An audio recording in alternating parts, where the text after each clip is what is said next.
Father Nziemeke was a great attraction in even showing the path of God to many souls.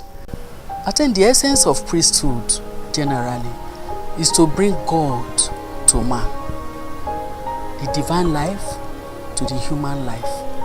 And I would say he actually succeeded in doing that. When you see him, you see a priest personified. Father Nziemeke, as I know, was a man that was consumed by the fire of charity.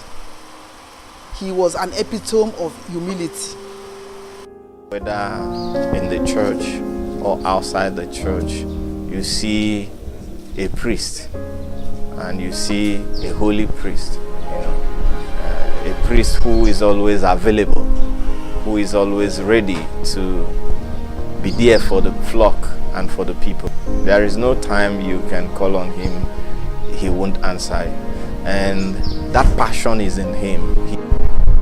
His influence, his encouragement was a father that I had in this town, and it was a beautiful thing knowing him. He was going to be come back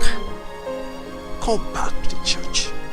He made me to grow up to love my church and Christ the way I am today. He gave his all in promoting Eucharistic adoration during the Corpus Christi, Feast of Christ the King. Even before he retired, nobody will ever help him carry the monstrance. He will walk with it because it gives him strength and he knows it. He will tell you he dedicates his priesthood to Our Lady, that he's succeeding as a priest because of Our Lady. If he tells you the story how he eventually opted to become a priest, you find that Our Lady has always been by him. If you see somebody in the course of your life who has benefited from Our Lady, you have no choice but to have recourse to Our Lady also. He had special affiliation and affinity to our Blessed Mother. I would say he was the chief promoter of Marian devotion in the diocese, at least unofficially to my knowledge. The Rosary Carnival that we are enjoying in Benin City now is the brain work, is the baby of Father Nziemeke.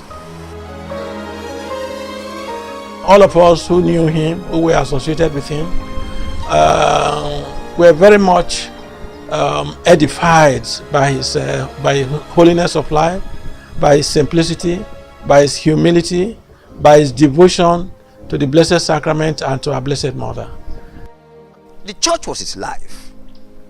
While we were more in the academia, he divided his life into two and stayed more with the church, really.